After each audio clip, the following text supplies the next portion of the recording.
when I got to the Mr. Olympia 3 years later for myself, and the roles were switched because John was pretty much done. And now it's my turn. I was like him. I was a pace car on the racetrack, but I was in the Mr. Olympia. I was I turned 22 the day after the Mr. Olympia competition. Yeah. And I stood there in Los Angeles at the Universal Amphitheater. I felt like I was getting my diploma when you walk across the stage when they said, and from the United States, Shawn Ray. I was like, holy shit, I'm here. I mean, yeah. I'm like, dude, I was done. I was, I wasn't ready for the show. I guest posed all year. I ate like shit. I knew I wasn't prepared. The muscles weren't popping. I didn't feel like a disappointment. I felt like, holy crap, I'm in the Olympia. Like, nobody at that moment could have been more happier and more proud of themselves than me until they started doing the call outs. And I was standing there and I wasn't being called out. Mm-hmm. And I was watching. It was like, I went from that kid sitting looking at the monitor at John Brown to that kid standing on the stage watching the Mr. Olympia, not realizing that I'm in the fucking Mr. Olympia, right? I'm in this thing, and I'm just watching. Now I got the best seat in the house, and then the reality of me not getting called out, I felt left out.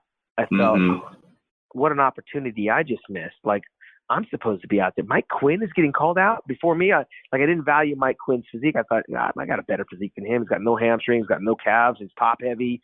Right. But that was the year Mike came in. He was like 204 pounds. We'd never seen him that small, but he was ripped, right? Yeah.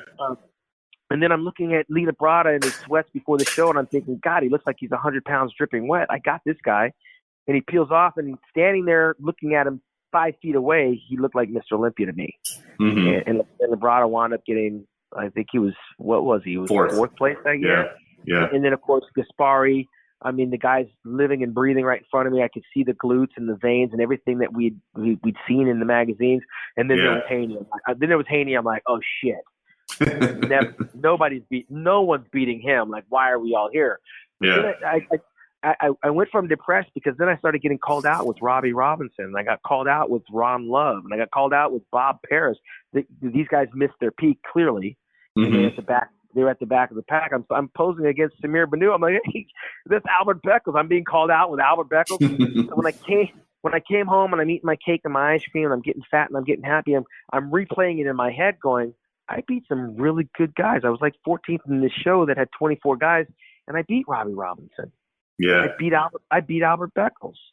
I beat Peter Hensel. I beat freaking what's his name, Rolf Mueller from Gladiator. I started feeling like I'm off, and I beat those guys, and I held them in high esteem. I said, when I come back and I'm ready, it's going to be on and cracking. And of course, I didn't compete in '89 because Wayne DeMilia suspended me for not competing in the Arnold Classic when I got hurt. Right. I wasn't hurt, but I was injured enough I couldn't compete.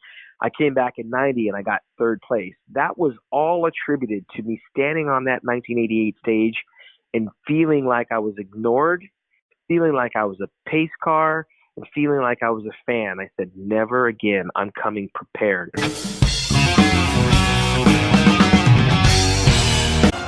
Bodybuilding Heroes and Legends Volume 1 by John Hansen is the book that celebrates the golden age of bodybuilding. This was the era in which legends such as Arnold Schwarzenegger, Sergio Oliva, Frank Zane, Robbie Robinson, Cal Skalak, and Mike Menser battled it out on stage for the biggest titles in bodybuilding.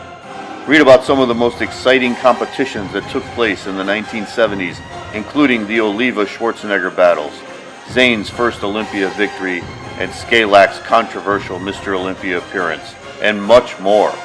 Filled with inspiring images of some of the greatest bodybuilders in the history of the sport, Bodybuilding Heroes and Legends Volume 1 is now available on Amazon.com, or email John directly at naturalolympia@gmail.com.